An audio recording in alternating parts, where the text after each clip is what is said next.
사도신경 신앙 고백하심으로 8월 20일 목요일 새벽 기도를 시작하겠습니다.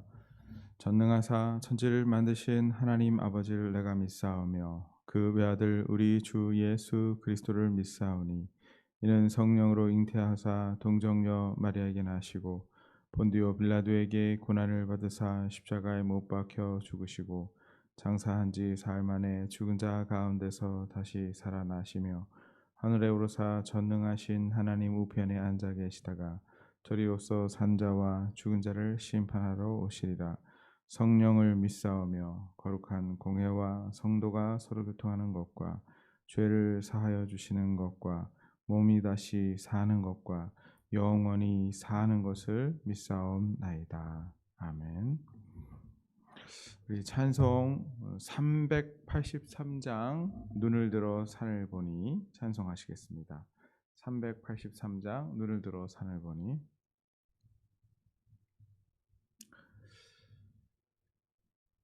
383장 눈을 들어 산을 보니 도움 어디서 오나 천지 지은 주 하나님 나를 도와주시네. 나의 발이 실족지 않게 주가 깨어 지키며 택한 백성 항상 지켜 길이 보호하시네. 도우시는 하나님이 내게 그늘 되시니 낮의 해와 밤의 달이 너를 상치 않겠네. 내게 화를 주지 않고 혼을 보호하시며 너의 출입 지금부터 영영 인도하시리. 아멘. 하나님 말씀 로마서 12장 1절로 8절까지를 읽겠습니다. 오늘 본문 로마서 12장 1절로 8절까지 말씀 함께 읽겠습니다. 그러므로 형제들아 내가 하나님의 모든 자비하심으로 너희를 권하노니 너희 몸을 하나님이 기뻐하시는 거룩한 산 제물로 드리라. 이는 너희가 드릴 영적 예배니라. 너희는 이 세대를 본받지 말고 오직 마음을 새롭게 함으로 변화를 받아 하나님의 선하시고 기뻐하시고 온전하신 뜻이 무엇인지 분별하도록 하라. 내게 주신 은혜로 말미암아 너희 각 사람에게 말하노니 마땅히 생각할 그 이상의 생각을 품지 말고 오직 하나님께서 각 사람에게 나누어 주신 믿음의 분량대로 지혜롭게 생각하라. 우리가 한 몸에 많은 지체를 가졌으나 모든 지체가 같은 기능을 가진 것이 아니니 이와 같이 우리 많은 사람이 그리스도 안에서 한 몸이 되어 서로 지체가 되었느니라. 우리에게 주신 은혜대로 받은 은사가 각각 다르니 혹 예언이면 믿음의 분수대로, 혹 섬기는 일이면 섬기는 일로, 혹 가르치는 자면 가르치는 일로, 혹 위로하는 자면 위로하는 일로, 혹 구제하는 자는 성실함으로, 다스리는 자는 부지런함으로, 긍휼을 베푸는 자는 즐거움으로 할 것이니라. 아멘. 8절까지 읽었습니다. 로마서는 1장부터 8장까지 구원에 대한 이야기입니다. 구원에 대한 이야기가 구조같이 진행되고 난 후 9장부터 11장까지는 이스라엘에 대한 이야기입니다. 이스라엘이 구원받을 것인가? 이스라엘의 의미는 무엇인가? 다 끝나고 난 다음에 다시 바울은 교회에 대한 이야기로 방향을 이제 돌리고 있습니다. 당연히 나와야 되겠죠. 구원에 대한 이야기와 이스라엘에 대한 이야기가 나왔으면 지금 하나님의 새로운 백성인 교회에 대한 이야기가 나와야 합니다. 그리고 그 이후에 하나님의 백성이 이 땅에서 어떻게 살아야 될지에 대한 이야기, 구원받은 하나님의 백성 어떻게 살 것인가, 이런 이야기가 나오게 되어집니다. 오늘 본문 12장 4절로부터 8절까지는 그 교회에 대한 이야기가 여러분들도 보면 눈치를 채셨겠지만 쭉 진행되고 있습니다. 여러분 한번 읽어보십시오. 4절 5절 읽겠습니다. 시작. 우리가 한 몸에 많은 지체를 가졌으나 모든 지체가 같은 기능을 가진 것이 아니니 이와 같이 우리 많은 사람이 그리스도 안에서 한 몸이 되어 서로 지체가 되었느니라. 그렇죠? 우리가 서로 지체가 되었죠. 한 몸이 되었습니다. 예수 그리스도를 머리로 우리는 교회가 되었습니다. 근데 어떤 지체냐면 6절, 7절, 8절 은사가 각각 다르니 예언이면 믿음의 분수대로, 섬기는 일로, 가르치는 일로, 위로하는 일로, 다스리는 일로, 하나님께서 우리에게 주신 은사대로 이렇게 섬기자, 교회에 대한 이야기입니다. 그 다음에 이제 세상에 대해서 어떻게 살아갈 것인가 한 이야기가 그 다음에 또 등장하게 됩니다. 12장 1절 2절 1절 말씀은 이 모든 일이 예배임을 얘기해주고 있습니다. 서론과 같은 것이죠. 교회에서 섬기는 것, 세상에 나가서 사람들과 함께 있지만 그곳에 빛을 비추며 사는 것, 다 예배라 말씀하고 있습니다. 12장 1절 어떤 서론인가요? 12장 1절 한번 읽어보세요. 이것이 모든 삶의 시작입니다. 모든 삶의 서론입니다. 12장 1절 읽겠습니다. 시작.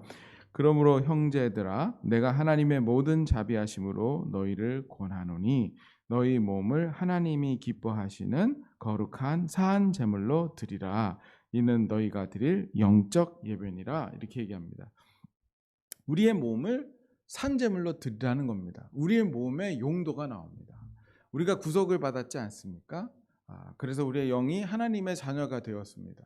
그럼 이 땅에서 어떻게 살아야 될까요? 우리의 몸을 가지고, 손발을 갖고, 우리의 변화된 입술을 가지고, 우리의 생각과 우리의 다리를 가지고 무슨 일을 할까요? 산 제물로 드리라 하는 겁니다. 이제 너희의 육신의 정욕대로 썼으면 이제 너희의 육신을 산 제물로 하나님께 드려라. 그것이 영적인 예배다. 그렇게 얘기를 하는 것입니다. 이것이 첫 번째로 적용되는 것, 산 제물로 살아가는 삶, 영적 예배의 삶이 첫 번째로 적용되는 것이 교회를 섬기는 것임을 얘기해 주고 있습니다. 어떤 사람은 예언의 은사대로, 어떤 사람은 섬기는 일로 너희의 육체를 그렇게 써라. 이것이 영적 예배다. 그렇게 얘기합니다. 여기서 중요한 거 한 가지를 성경은 얘기해 주고 있는데, 그거는 교회를 섬기는 것이 바로 영적인 예배임을 얘기해 주고 있다는 것입니다. 뭐라고요? 교회를 섬기는 것이 영적인 예배라고요. 이것은 많은 그리스도인들이 지금 생각하고 있는 것과 굉장히 다릅니다. 많은 그리스도인들은 교회를 섬기는 것을 노동으로 생각합니다. 어쩔 수 없이 하는 일, 가치 없는 일.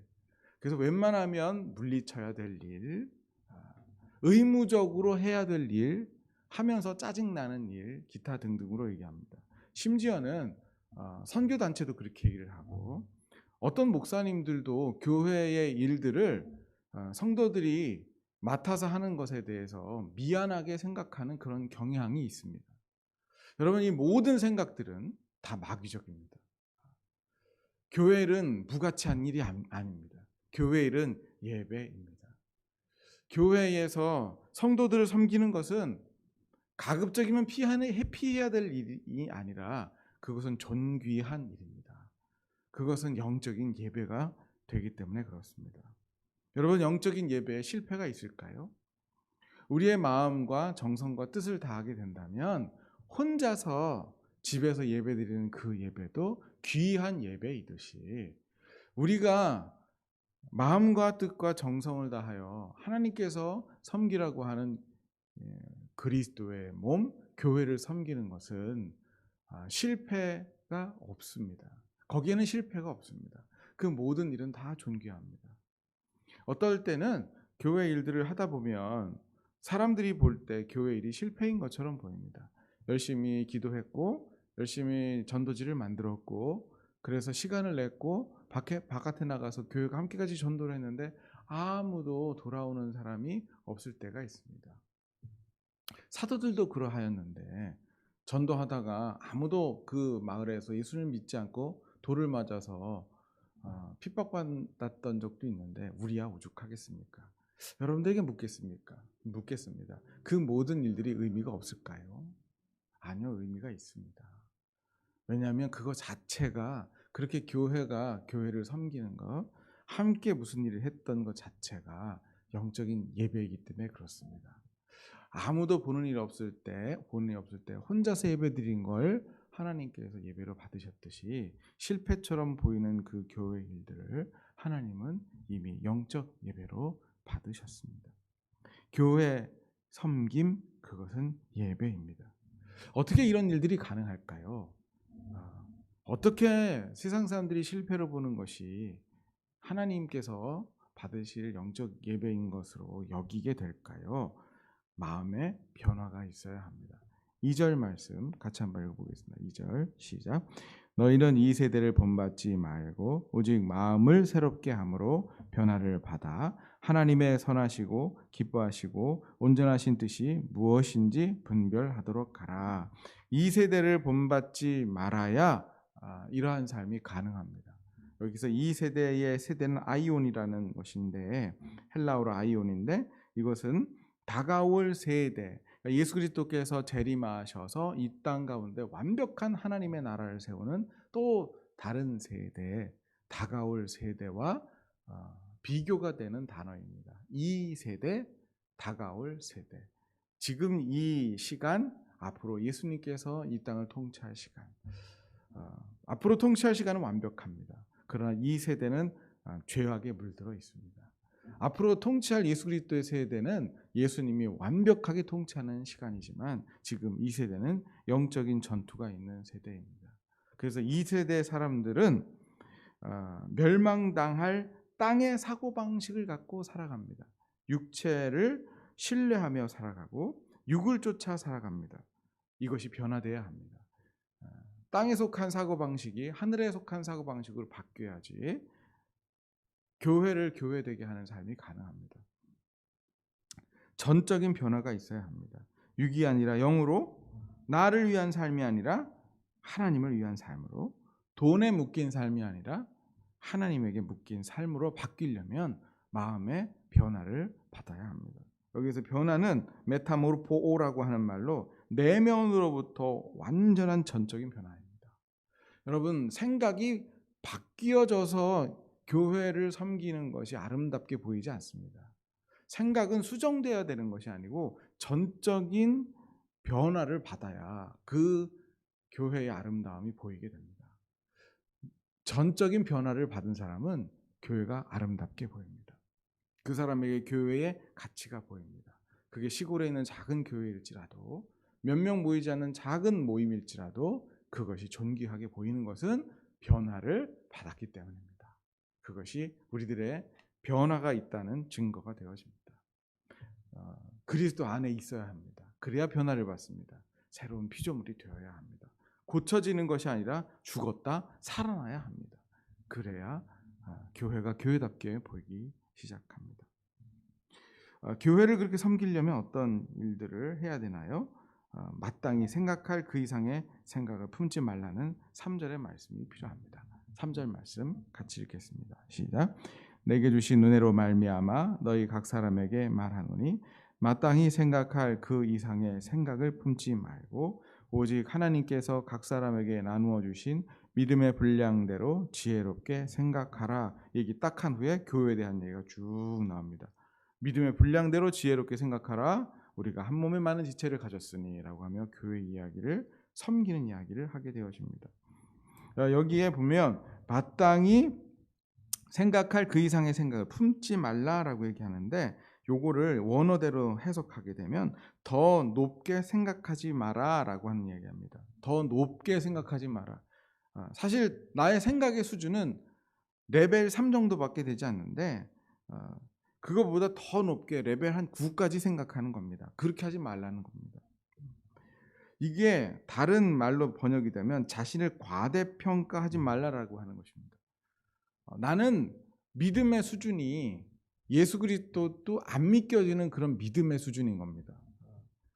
정말 십자가가 있을까? 정말 재림이 있을까? 이 정도밖에 안 되는데 사역은 거의 무슨 권사 장로급으로 하는 겁니다. 나는 지금 헌금을 낼 수 있는 믿음도 되지 않는 겁니다. 이게 그냥 목사에게 바치는 것 같고 교회가 돈만 밝히는 것 같고 세상 사람들이 얘기하듯이 이것이 하나님께로 올라가는 하늘의 보화를 쌓는 것이 아무리 생각해도 보이지가 않는 겁니다. 그 믿음의 수준이 레벨 3 정도밖에 되지 않는데 사람들에게 보일 때 또 사역을 하기 위해서 마치 자기 자신을 과대평가를 해서 한 9 정도 되는 것처럼 보이는 겁니다. 그렇게 하지 말라는 겁니다. 그러면 어느 정도까지 하라고요? 믿음의 분량대로 생각하라고 얘기합니다. 믿음의 분량대로. 제가 그 주석을 보니까 이걸 이렇게 번역했더라고요. 오직 믿음의 분량대로 너희 자신을 냉정하게 판단하라. 그렇게 얘기합니다. 너 자신을 냉정하게 판단하고 믿음의 분량만큼 생각하고 믿음의 분량만큼 교회 섬기라는 것입니다. 여러분들의 믿음은 어디 있나요? 여러분 믿음의 분량은 어느 정도일까요? 주님이 믿음의 분량대로 생각하라고 그랬으니까 믿음의 분량이 어느 정도인지를 알아야 될 거 아니에요. 이 영상을 보는 여러분들의 믿음의 분량은 어느 정도일까요? 그 정도로 생각하라고 했는데 여러분들의 믿음의 크기는 여러분들의 행동이 분명하게 말해줍니다. 여러분들이 압니다. 여러분들의 기도에 대한 믿음이 어디 있을까요? 여러분들의 기도 시간에 있습니다. 기도가 정말 소중하다는 하고 믿는 사람은 기도합니다. 기도가 정말 소중하다고 믿는 사람은 우선순위가 기도에 있습니다. 그러나 이 세상 사는 삶이 기도보다 더 중요하다고 믿는 사람은 우선순위가 세상 삶에 있습니다. 여러분들의 행동은 거짓말하지 않습니다. 여러분 행동을 달아보십시오.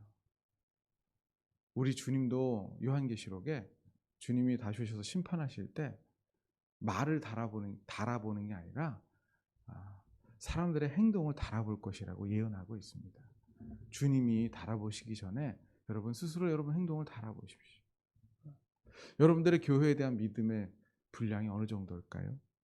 여러분들의 하나님에 대한 믿음의 분량이 어느 정도일까요? 여러분들의 행동이 지금도 말해주고 있습니다. 하나님을 얼마큼 사랑할까요? 여러분들의 행동이 말해줍니다. 자꾸 이 세상에 살면서 하나님의 빛과 소금의 역할을 감당한다고 그렇게 얘기하면서 이 세상을 사랑하는 삶을 살고 있는 그런 사람들 많습니다. 변명합니다. 그러나 자세히 달아보십시오. 하나님에 대한 믿음, 기도에 대한 믿음, 교회를 향한 믿음, 하나님께 헌신에 대한 믿음, 모든 이 믿음은 당신의 삶이 말해주고 있습니다. 믿음의 분량만큼 교회를 섬기게 되어집니다. 믿음의 분량만큼 섬기게 될 때 하나님이 그걸 기뻐하십니다.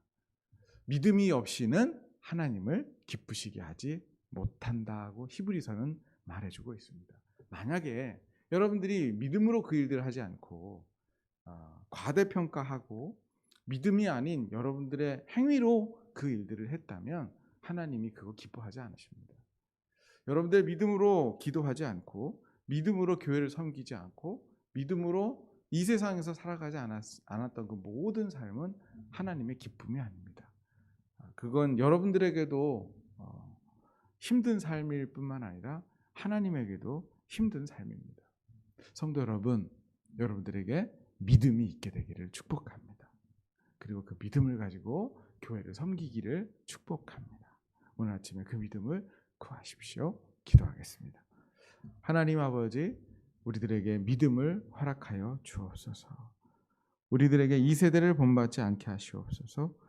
성령으로 사역하고 육으로 살아가지 않게 하여 주옵소서. 우리의 몸을 거룩한 영적 예배로 주님께 드리게 하여 주옵소서. 예수님 이름으로 기도합니다. 아멘.